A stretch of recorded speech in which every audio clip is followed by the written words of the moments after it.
Tapi kita sudah pernah memberikan bukti selama 10 tahun di bawah kepemimpinan Presiden SBY. Masih ingat SBY? Masih ingat SBY? Ada yang rindu SBY?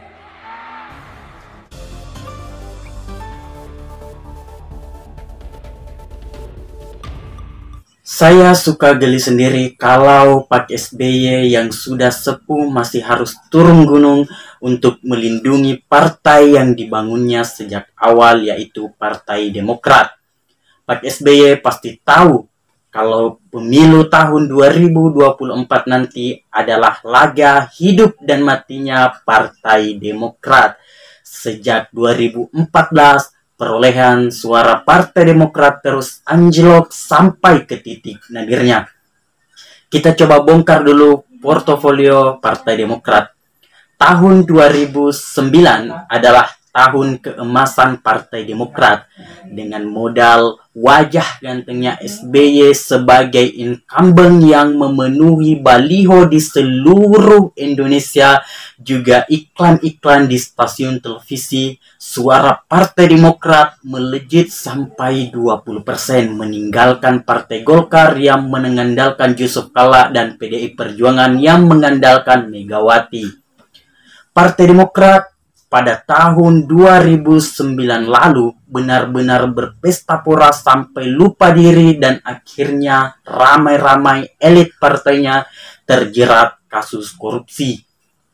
Di pemilu tahun 2014, PDI Perjuangan mengubah strategi dengan mengandalkan Jokowi sebagai striker. PDI Perjuangan langsung melejit ke atas, meninggalkan Demokrat yang sedang terpuruk karena citranya yang hancur lebur. Dari 20% suara Partai Demokrat anjlok separuhnya menjadi 10%. SBY kemudian gundah-gundala melihat kenyataan itu dan memanggil AHY untuk pulang kampung mengawal Partai Demokrat karena dikiranya wajah muda dan gantengnya AHY, terlebih dengan background tentara, akan mengangkat suara. Di tahun 2019, suara Demokrat meluncur ke bawah di angka 7% suara saja. Untung saja masih lolos ke Senayan yang menetapkan minimal suara 4%. SBY kemudian resah. Dia menganggap bahwa AHY ternyata masih belum matang untuk mengawal Partai Demokrat.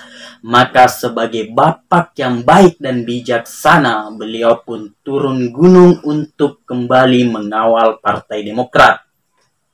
SBY ini seperti seorang bapak yang kaya raya yang pengen perusahaannya tetap berjaya dan memberikan kekuasaan lewat anaknya. Tetapi sayangnya karakter si anak masih belum kuat, masih sangat manja dan bergantung pada keputusan orang tuanya. Masih ingat SBY? Masih ingat SBY? Ada yang rindu SBY?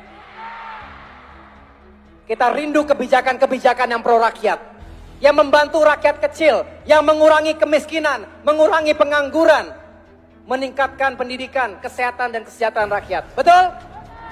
Inilah yang membuat banyak orang tertawa ketika AHY mencoba memaksa keluar dari nama bapaknya, tapi tidak berhasil nama Demokrat seperti awal mereka berdiri. Ditambah lagi banyak kader-kader Demokrat yang menunggangi demi kepentingan pribadi mereka, sehingga tidak bijak menggunakan media sosial. Nama-nama seperti Andi Arief yang pernah tersangkut narkoba dan Kombeng Bergerigi membuat nama Demokrat semakin menjadi bahan buli. Belum lagi ada nama Panca Johnson malah menempatkan diri mereka sebagai orang yang tidak disukai karena komentar recehnya dan pembelaan terhadap kelompok radikal. Ini membuat Demokrat sulit sekali memperbaiki citra buruknya. Demokrat berpotensi menjadi partai buram di tahun 2024 nanti. Mereka bisa saja tidak lolos dari minimal 4% dan tersingkir dari Senayan. Dan ketika melihat Nasdem menggandeng Demokrat dengan membawa Anies Baswedan ke publik, saya tambah ketawa lagi. Demokrat yang masih hijau akhirnya ikut permainan Surya Paloh yang terkenal jago bermain di dunia politik. Demokrat hanya jadi alat saja untuk Surya Paloh, begitu juga dengan Anies Baswedan. Mereka hanya jadi alat tawar karena Surya Paloh sebenarnya tidak suka Anies, tetapi dia butuh Anies untuk melakukan tawar-menawar dengan PDI Perjuangan. Nasdem jelas butuh Demokrat dan PKS, karena dengan bersatunya ketiga partai itu, mereka bisa memilih calon presiden. Tetapi catatannya adalah di tikungan terakhir. Lihat saja, Nasdem bisa berbelok tajam dan merapat ke koalisi meninggalkan Demokrat dan PKS berduaan.